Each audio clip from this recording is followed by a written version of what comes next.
Welcome to This Explainer. Today, we're going to completely break down the incredible insights from Rob Fitzpatrick's The Mom Test. And let me tell you, we're going to fundamentally rewire how you talk to potential customers.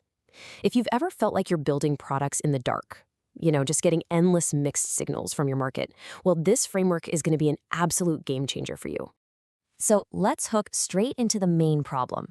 Why is trying to learn from your customers like excavating a delicate archaeological site with a literal bulldozer? Well, think about it. If you smash your way into conversations asking heavy-handed questions like, hey, do you think my idea is good? You completely shatter the delicate truth that's waiting just beneath the surface. You're basically forcing people to react to your ego rather than just letting them share their actual reality. And here is a really hard truth to swallow. That praise you desperately seek from customers, it's actually completely worthless. As Fitzpatrick brilliantly puts it, compliments are the fool's gold of customer learning. They are nothing more than distracting, false validation that leads founders to overinvest in building things that nobody ever actually buys. We absolutely have to stop mining for compliments and start mining for hard facts. Okay, so here's our roadmap for extracting that factual data. We're going to breeze through the lie of validation, passing the mom test, spotting and avoiding bad data, keeping conversations casual, pushing for real commitment, and finally, finding the right customers. Let's dive right in. Section 1, the lie of validation. Let's unpack the trap of standard validation and why, frankly, everyone around you is effectively lying to you. Just look at the massive contrast between a terrible, future-facing question that basically forces a polite lie versus a past-facing question that yields solid, undeniable data. When you ask, do you think my idea is good, you're forcing them into this hypothetical fantasy land where they just tell you what you want to hear to be nice. But if you ask, how do you currently solve this problem, boom, you get undeniable facts about their actual daily life. The really crucial point here is that the exact second someone detects your ego is on the line, you trigger what's known as the pathos problem. When you walk up and say, hey, I just quit my job to build this, what do you think? You have immediately lost any chance of getting honest, critical feedback. They feel completely obligated to protect your feelings, so they just feed you fluffy mistruths. All right, Section 2, passing the mom test. So how exactly do we navigate around this pathos problem and craft questions that are so incredibly bulletproof that even your own mother couldn't lie to you about them? Well, it comes down to 3 simple rules that represent the core solution of the mom test. Rule 1, talk about their life instead of your idea. Rule 2, ask about specifics in the past instead of generics or opinions about the future. And Rule 3, talk less and listen more. Doing this completely forces you to step back from pitching your idea and instead step into genuine, open curiosity about your customer's actual reality. In practice, this means entirely avoiding hypotheticals.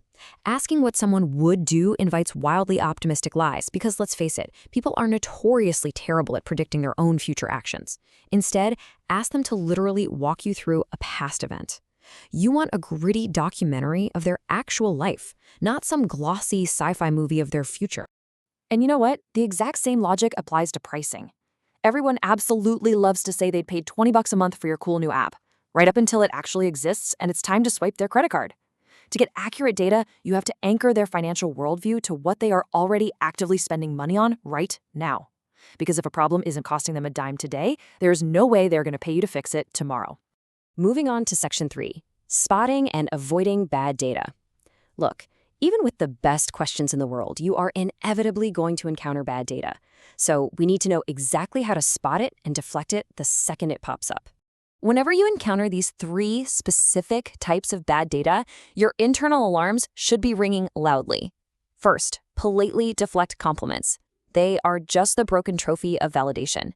Second, you want to anchor any fluffy, generic clouds of claims back down to solid, past-specific examples.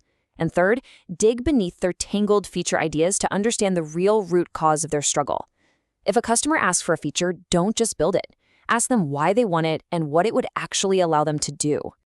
Section 4, keeping conversations casual.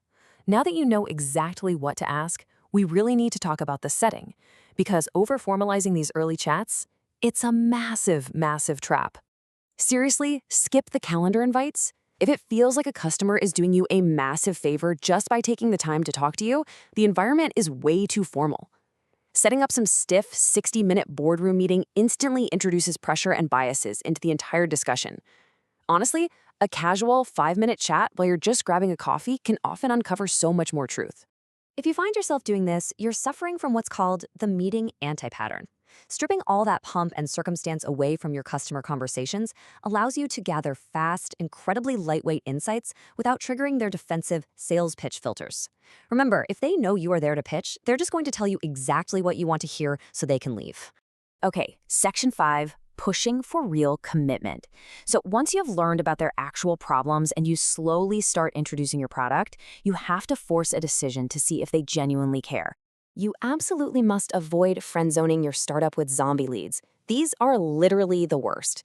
They're those potential customers who just keep taking meetings and they keep saying really nice things to you, but they never actually cut a check or advance the relationship. You break out of this cycle by actively pushing for a commitment that costs the customer something highly valuable. The crucial takeaway here is that a meeting only truly succeeds if the customer gives up a form of currency to advance the relationship. Are they giving up their time to actually run a trial? Are they risking their reputation by making a warm intro to their boss? Are they taking on risk by agreeing to a public case study? Or, the holy grail, are they giving up cash? If they aren't spending at least one of these currencies, I promise you it was a bad meeting. Because the ultimate validation, the absolute sweetest music to a founder's ears, is hearing, "Can I buy the prototype?"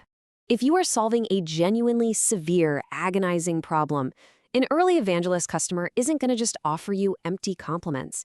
No, they will literally try to buy your duct-taped, half-broken prototype right on the spot, because the pain of their problem is just that high. And finally, Section 6, finding the right customers. We have to make absolutely sure we are taking these brilliant, past-facing questions to the exact right people. Look, if you try to serve a vague, broad audience, your feedback is going to be hopelessly chaotic. You have to slice your segment down until you have a highly specific who and where. Take a really broad group like students, then identify a specific motivation, like maybe they're nervous about job interviews.